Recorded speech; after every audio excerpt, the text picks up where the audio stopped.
This is Scott Becker with the Becker Business and Becker Private Equity Podcast. I'm thrilled today to be joined by a founder, Dylan Werner. Dylan, with his brother Brett, run a talent firm, a recruiting firm, a search firm, Elevate Talent Advisors. Fantastic entrepreneurs. There's so much I admire about them. Dylan, let me get started and have you introduce yourself and tell us about Elevate Talent Advisors. Well, first of all, thank you for having us on again. You have been an absolute a blessing to us since we started about 2.5 years ago, and I sent you that random LinkedIn message, and you're having us on the podcast, the other things, and just getting to know you has been fantastic. So thank you. But yes, I am Dylan Werner. I am the founder of Elevate Talent Advisors, which is a full-time permanent placement recruiting firm.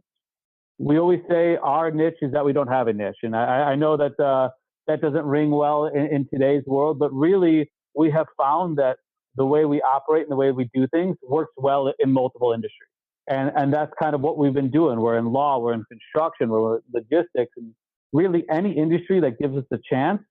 Brett and I we're two guys that have to win and our backs against the wall, and our clients love that type of attitude. We're coming in to prove who we are and what we can do, and there's no BS on our side. It's all systems go. Take a second and tell us sort of what does a typical engagement look like for you, whether from a company or an individual trying to place somebody or a company trying to find somebody. What does that typical engagement look like, and how do you go about it?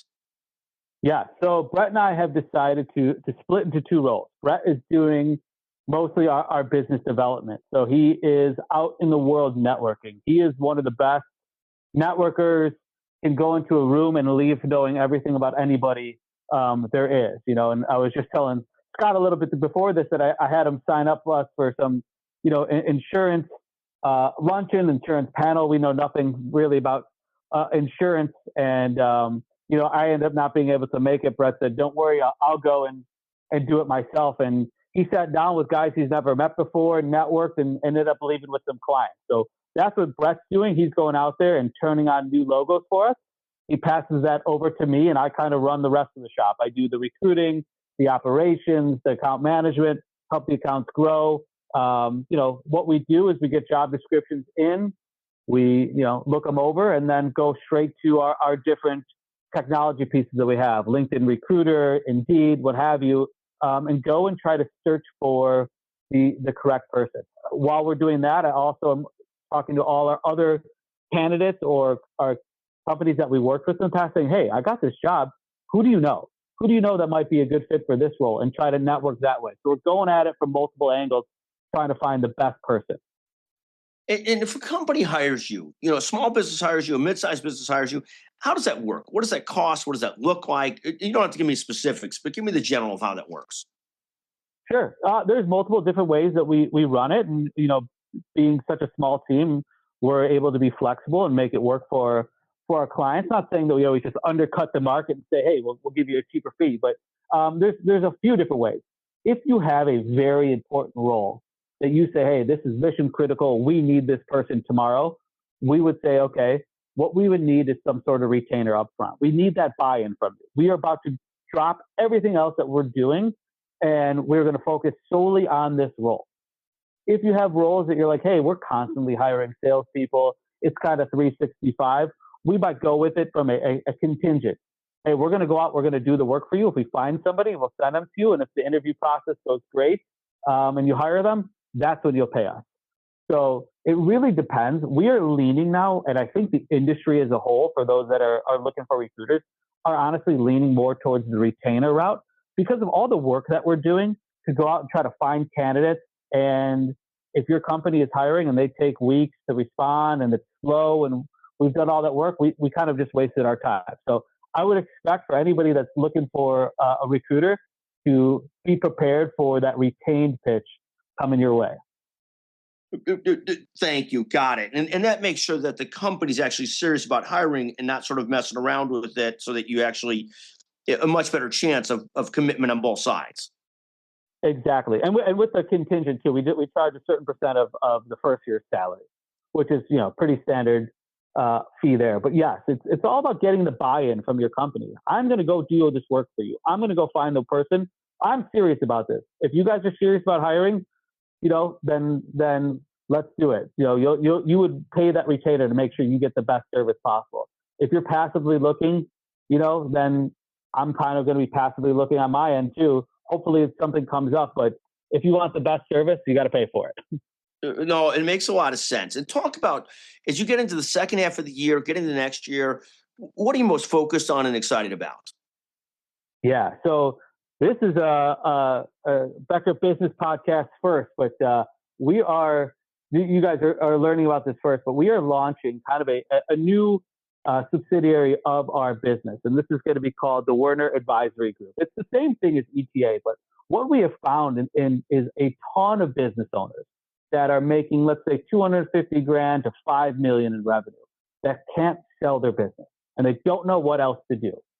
They're doing the marketing, they're doing the sales, they're doing the operations. They might have a small team, but their backs against the wall. They're pulling their hair out. They're saying, PE doesn't want to buy me. I'm not that big yet. We have now created a small marketplace for these companies to go and find other companies that they can roll up into. So we have worked on a few deals that we've closed so far this year, where we're basically running the recruiting process, but for companies that are looking to, roll up into something new and get started that way. And so, owners may get a little piece of equity in the new company or some sort of buyout over the course of a couple of years, but they get to do what they love. They get to get back into what they started. Let's say it's a law firm that gets back to law and stop worrying about everything else, and get back to a better quality of life. That is something that we're super, super excited about and seen some success with so far, as well as, on the recruiting front. I think I've been telling everybody this lately: turn off the TV, turn off the radio, turn off the news. The world's a great place. People are hiring. The market is still hot. You just have to find what industries are hot right now. Whether that's the trades, whether that's focusing on AI. I'm super excited for people to just realize that, hey, there's no doom and gloom out there. If you want it, you can go out and get it. There's a job out there for everybody still. No, and I love that because you hear so much about how tough the market is, but at the end of the day, the economy is moving. People are getting jobs. People are trying to make things happen. So I think that just is absolutely great advice, and I think that's right on. I could not agree more. I think that just is a great thought process. And talk about, for companies trying to hire, what advice would you give to companies trying to hire? Speed. It's all about speed. You have to have your interview process down packed before you even have the first call. I couldn't tell you the amount of times where I have a first round interview and then it goes 2 weeks, 2.5 weeks, 3 weeks before we have that next round interview. Candidates lose interest. People forget about what they even talked about. Candidates are in other interviews that are going faster and thinking, hey, this company is showing me who they are in a better way, that I'd rather go and work for them. So speed is definitely something that we have been coaching all of our clients on, as well as I think it's very, very important for clients to understand. Yes, they are looking for someone to hire. They're trying to get someone to join their team, but candidates are thinking about it the same way. People always forget this. Candidates aren't just looking for whoever's going to hire me first. They are interviewing companies at the exact same time. So, if your process is slow, if it's unorganized, if you're not asking the right questions, if you're having too many rounds for nonsense, candidates are going to lose interest. They're interviewing too. So I think that's very important for everybody to know. It's speed. Show them who you are. Show them that you're serious, but also understand you got to wow the candidates as well. It's not just a one-way street. I mean, it really is. You've got to sell them as much as they're selling you, particularly to get the right candidates that are hard to get. Exactly. People are looking for jobs. That doesn't mean they're just going to take the first thing that comes their way. So it's really a two-way street. It's really about showing them, hey, we are the company that you're going to want to come work for. You can do very well here. And how you interview is how you operate your business. So if you're interviewing slow and it's a mess and all these things, chances are behind the scenes the company's a mess. 100%. And Dylan, how do people reach you? How do they reach Brett? How do they get engaged with you to start working with you? You can find us on LinkedIn. It's got all of our information on there. If you're a basketball player and you're in the North Shore area, you probably know Brett. He runs a big AAU basketball program, and he is the master of networking through basketball and that kind of stuff. But yes, you can find us on LinkedIn, connect with us, or if we have mutual connection, ask a mutual connection for our phone numbers. We take every single call.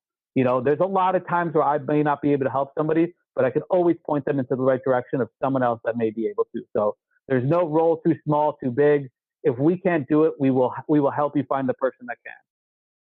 Thank you so much, Dylan. It's always magnificent to visit with you. Who was the better athlete, you or Brett?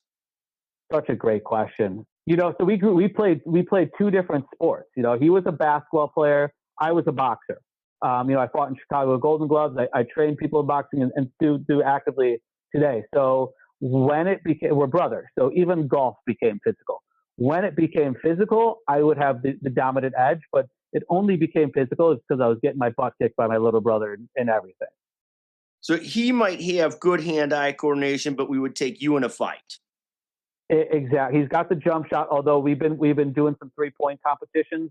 I'm getting back at it, but he's definitely got the hand-eye coordination, the brains. I'm more the bronze. You'll take me in the fight any day. It's a good money bet. You got to have some of both. I got to tell you, what Dylan, it's always fantastic to visit with you. God bless you and your brother. I love what you do. I'm a hugest fan. Thank you so much for joining us today on the Becker Business and the Becker Private Equity Podcast. Look forward to visiting with you more. A total pleasure. Thank you so much.